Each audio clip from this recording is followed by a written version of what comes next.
கர்த்தர் உன்னை தினமும் தேடிவர் என்ற தலைப்பில் நாம் அதிகமாக தியானித்து வருகிறோம். இன்று கர்த்தருடைய வார்த்தையை தியானிப்போம். காக்கிற தேவன் நம்முடைய வாழ்க்கையிலே நம்முடைய காக்கிற தேவன் நமக்குள்ளே இருக்கிறார். அதை முதல்ல நம்ம முழு மனதோடு ஏற்றுக்கொள்ள வேண்டும்.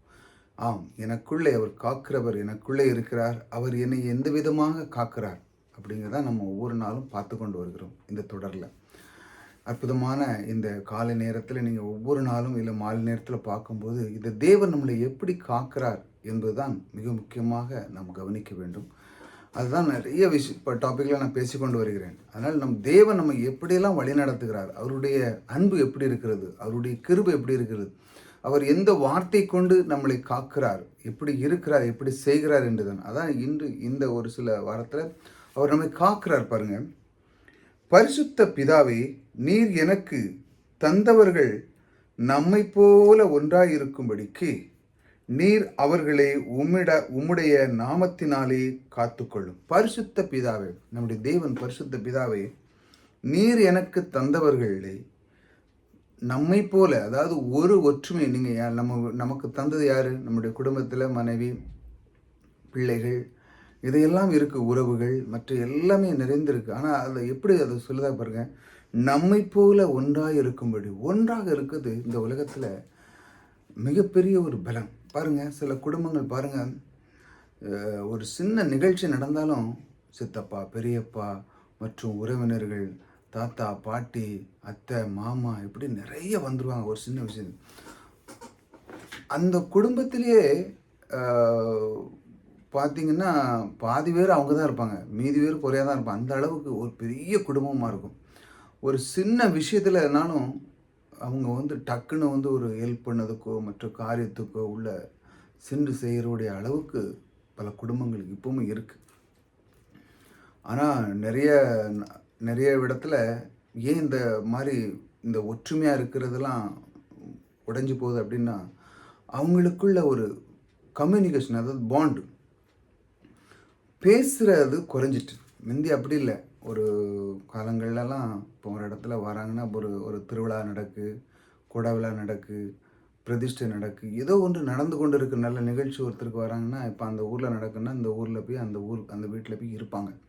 ஒரு 2 நாளைக்கு முன்னாடி இருந்து சித்தப்பா, பெரியப்பா அப்படின்னு சொல்லி இருந்து சமையல் பண்ணி சாப்பிட்டுட்டு உட்காந்து அப்படியே சாயங்காலம் உட்காந்து அழகாக சந்தோஷமாக அப்படி மேலே அப்படி நிலாவை பார்த்து அப்படியே அழகாக பேசிக்கிட்டு சந்தோஷமாக அப்படியே அது ஒரு நிகழ்வே வேறு.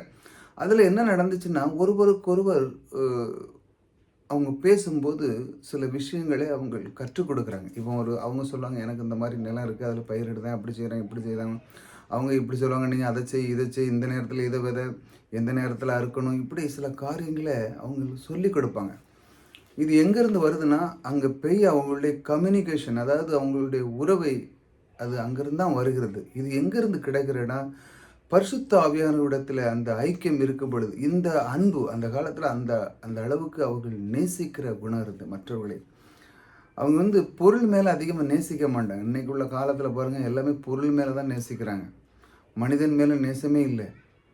பணம் மேலே ஆசை இருக்குது, மற்ற பொருள் மேலே, வீட்டில் இருக்கிற பொருளில் டிவி எல்லாமே I love you TV, I love you car, I love you மற்ற எல்லாமே மெட்டீரியலில் தான் எல்லாமே ஆசை இருக்குது. வெளியே மனிதன் மேலே அன்பு இல்லை, கர்த்தர் மேலே அன்பு இல்லை.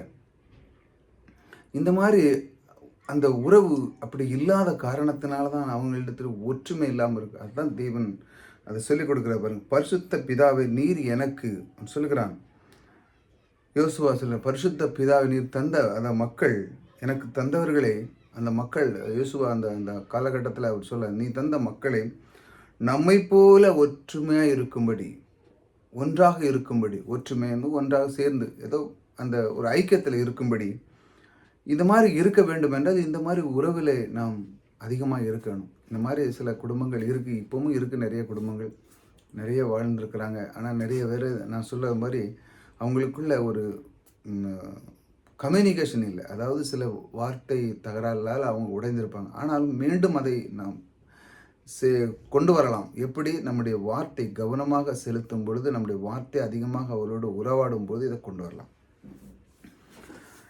அடுத்த வார்த்தை சொல்ல, நீர் அவர்களை உம்முடைய நாமத்தினாலே காத்துக்கொள்ளும். பாருங்க, இந்த மாதிரி ஒரு மனிதன் இருக்கும் பொழுது அதையெல்லாம் காக்குது இயேசுவின் நாமத்தினால தான். எப்படி என்றால் இந்த உலகம் பாருங்கள், நீங்கள் நன்றாக இருக்கதே விரும்பாத மாட்டாங்க. அந்த உலகத்தில் நன்றாக இருக்கதே எல்லாருக்கும் நிறைய பேருக்கு பிடிக்காது. பக்கத்து வீட்டில் பிடிக்காது, உற்றார் உறவினர் பிடிக்காது, இப்படி சில இருக்குது. ஆனாலும் அதையும் தாண்டி உறவுகள் சில சில பேர்கள் பார்த்திங்கன்னா, வீட்டினுடைய மூத்தவர்கள் எல்லாம் தன்னை குடும்பத்துக்காக தன்னையே இழந்திருக்காங்க. சில பேர் நீங்கள் இந்த உலகத்தில் பார்த்தீங்கன்னா, இந்த மாதிரி காரியங்களை தன்னை இழந்து தன்னுடைய காரியத்துக்காக, குடும்பத்தின் காரியத்துக்காக எல்லா விதமான காரியங்களை செய்து அந்த குடும்பத்தை கட்டி அணைத்து கொண்டு வந்திருக்காங்க. எத்தனையோ விதமான இழந்து போன குடும்பத்தை எல்லாம், சில குடும்பத்தில் மூத்த பிள்ளைகள் மற்றவர்கள்லாம் உறவுகள்லாம் இருந்து அவங்கள தூக்கி மறுபடியும் அதே நிலைமைக்கு கொண்டு விட்டுருக்காங்க. நிறைய குடும்பங்கள் இருக்குது. அந்த மாதிரி அதெல்லாம் பார்க்கும் பொழுது நம்முடைய உள்ளம் அதான் ஆண்டவர்கிட்ட சொல்லுது. இந்த மாதிரி ஆண்டவர்கிட்ட சொல்லும் பொழுது, இதையெல்லாம் உம்முடைய நாமத்தினாலேயே காத்துக்கொள்ளும். மனிதனுடைய கையில் இல்லை பாருங்கள். இந்த மாதிரி பொறாம குணம் இருக்கிறதெல்லாம் விட்டு நாங்கள் நன்றாக இருக்கிறது அந்த அந்த தருணத்தையும் தேவனே உம்முடைய நாமத்தினாலே இதை காத்துக்கொள்ளும். ஏனென்றால் அதை அப்படி இருக்குது. ஏன் அதை விரும்புகிறோம் என்றால், ஒரு மனிதன் நன்றாகவும் செழிப்பாக இருக்கிறதே தேவனுடைய சித்தம்தான், அவருடைய விருப்பமாக இருக்கிறது. அது இருந்தாலே தேவனுக்கு மகிமை. அது தேவனுக்கு அது என்னென்னா ஒரு நன்மை கொண்டு வரும். அது ஒரு பெரிய சுவிசேஷம் மாதிரி இருக்கும். நீங்கள் நன்றாக இருந்தீங்கனாலே, உங்களுடைய குடும்பங்கள் உறவுகள் நன்றாக இருந்தாலே, இந்த உறவு மற்றவர்கள் பார்க்கும்போதே ஒரு சுவிசேஷம் மாதிரி தான். பாருங்கள், கடவுளை வணங்குறான், ஆனால் அந்த குடும்பத்தை பாருங்கள் என்ன அழகாக வழி நடத்துகிறான் பாருங்கள். அந்த கொண்டு போகிறான், குடும்பத்தை நடத்துகிறான், வெளிநாட்டில் படிக்க வைக்கிறான், அதை செய்கிறான், இதை செய்கிறான், கொண்டு வருகிறான், நல்ல திருமணத்தை பண்ணி வைக்கிறான், பிள்ளைகளுக்கு தேவையானது செய்கிறான், வீடு நிலங்கள் வாசல்லாம் வாங்கி கொடுக்குறான். இப்படி நிறைய விஷயங்கள் இந்த மாதிரி நீங்கள் செய்யும் பொழுது உங்களை பார்த்தே மற்றவர்கள் சுவிசேஷத்தை அறிந்து கொள்ளும். ஆக இந்த அற்புதமான தேவன் யார், இவனை இப்படி அறிந்து கொண்டு இவனுக்குள்ளே இருக்கிற அந்த ஒரு நன்மையான ஒரு அந்த வார்த்தை, நன்மையான ஒரு குணம், இது எங்கேருந்து வந்தது, யார் கற்றுக் கொடுத்தா அப்படின்னு பார்க்கும் பொழுது பார்த்திங்கன்னா, சில பேர்கள் பார்த்திங்கன்னா தகப்பனிடத்துலேருந்தோட சில விஷயங்கள் கற்றுப்பாங்க. தேவனிடத்துலேருந்து நிறைய கற்றுருப்பாங்க. தகப்பனிடத்துலேருந்து குறையாக இருக்கும், தாயினிடத்தில் அதை விட மேலான இந்த சமூகத்திலையுமே நம்முடைய குடும்பத்திலுமே எப்படி இருக்க வேண்டும், எப்படி வாழ வேண்டும் என்று தேவனுடைய அந்த பரிசுத்த ஆவியினுடைய உணவு துணையோடு அவரோடு அந்த இருக்கிற அந்த மக்கள் இருக்கிற அந்த ஐக்கியத்தை, அதாவது ஒன்றாக இருக்கிற அந்த ஐக்கியத்தை அவன் பரிசுத்த ஆவியானவருடைய உதவியோடு அவன் கற்றுக்கொள்கிறான். இப்படி ஒரு மனிதன் கற்றுக்கொள்ளும் பொழுது அவனுக்கு வெளிப்புறமான எந்த ஒரு இதுவும் அவனுக்கு எதையுமே அவனை துன்பப்படுத்தாது. அவன் ஏனென்றால் பரிசுத்த ஆவியான உணர்வோடு அவன் கற்றுக்கொள்கிறான். குடும்பம் எப்படி இருக்கணும், தன்னுடைய நாவை எப்படி காத்துக்கொள்ள வேண்டும், நான் எப்படி இருக்க வேண்டும், எப்படி குடும்பத்தை கட்டி மேலே கொண்டு வர வேண்டும் என்று இப்படி சில விஷயங்களை அவன் பரிசுத்த ஆவியான உணர்வோடு கற்றுக்கொள்கிறான். இப்படி கற்றுக்கொள்ளும் பொழுது கர்த்தர் என்ன பண்ணுறார் பாருங்க, அவன் கூட இருந்து அந்த குடும்பத்தை அழகாக காக்கிறான். இந்த காக்கிற தேவன் பாருங்க மிகவும் அற்புதமான தேவன்.